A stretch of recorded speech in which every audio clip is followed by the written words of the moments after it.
오늘은 무거운 주제에 대해서 좀 다뤄보려고 하는데요. 최근 상담 중에 가장 기억에 남는 부분이 있다고 해서 한번 말씀드려보겠습니다. 최근에 이런 상담 전화를 받았습니다. 엄마가 2년 전에 식사를 못해서 콧줄을 끼게 됐는데요. 결과적으로 지금은 의식도 거의 없고 두 손은 침대에 묶인 채로 지내시는데 엄마를 보고 올 때마다 너무 괴롭다고 합니다. 그래서 콧줄을 좀 빼고 편안하게 돌아가시게 할 수는 없느냐 상담을 하셨는데요. 제가 거기에다 대고 이렇게 하시면 됩니다 라고 말할 수 없는 의료법적인 문제가 있습니다. 그때는 쉽게 동의했지만 결과적으로 빼는 것은 쉽지 않다라는 말씀을 드렸습니다. 이렇게 부모님이 돌아가시게 되면 자녀분들의 마음은 늘 부모님을 생각할 때마다 고통스럽고 죄책감에 시달리게 됩니다. 이런 전화를 생각보다 많이 받고 있습니다.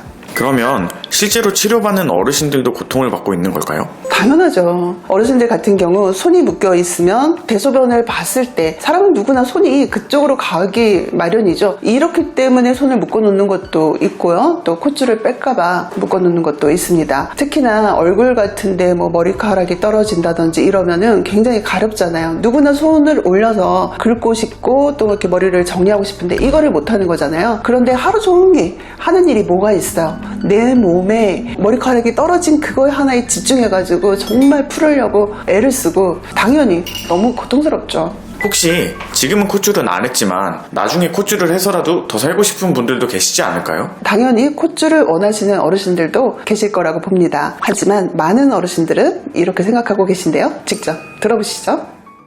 내가 매일 한 줌의 약과 죽으로 연명하는 것은 장수하고 싶은 욕심 때문이 아니다. 그저 내 아이들이 조금이라도 효도하고 싶어 하기 때문이다. 하지만 나로서는 큰 고통이다. 생명을 연장한다고 해서 그 끝에 부귀영화가 있는 것도 아니고 대소변을 타인에게 맡기며 사는 것은 괴로움과 미안함의 연속이다.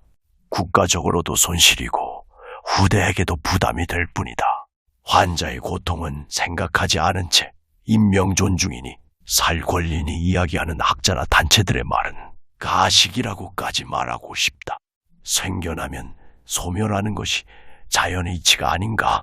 병고에 시달리지 말고 살 만큼 살았다면 후회 없이 고통 없이 잠들게 해주는 것이 병든 노년의 소망입니다.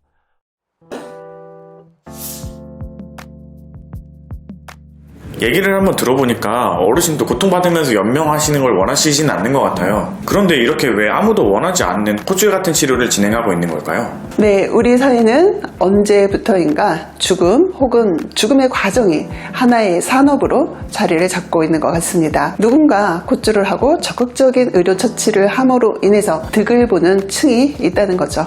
그러면 요양이가 생각하는 보호자와 어르신이 원하는 존엄한 마지막 임종이란 어떤 거라고 생각하시나요? 이렇게 콧줄이라든지 적극적인 의료가 필요한 시기는 아니라고 봅니다. 그래서 집에서 돌아가듯이 좀 편하게 돌아가시는 게 좋다고 생각하고요. 죽음이라는 것은 설령 죽음에 임박한 노인조차도 매우 무섭게 느끼고 있고 그 길이 외롭게 느껴집니다. 그래서 곁에 계시면서 이러한 두려움과 외로움을 덜어줄 수 있다면 가장 존엄한 죽음이 아닌가 생각을 합니다. 앞으로 콧줄 없는 요양원이 생길 수 있을까요? 네, 당연히 생길 거라고 봅니다. 많은 사람이 원치 않으니까요. 그리고 저는 빨리 생겼으면 좋겠습니다. 오늘 이렇게 콧줄에 대한 내용을 한번 들어보았는데 당연하게 생각했던 콧줄, 이면에는 이런 고통이 있는지 몰랐네요. 오늘 말씀 감사합니다. 네, 시청자분들에게도 도움이 됐으면 좋겠습니다. 요양이가 다녀온 좋은 요양원을 쉽고 빠르게 검색하는 플랫폼 네이버에 요양이를 검색하세요. 요양원을 찾을 땐 요양이.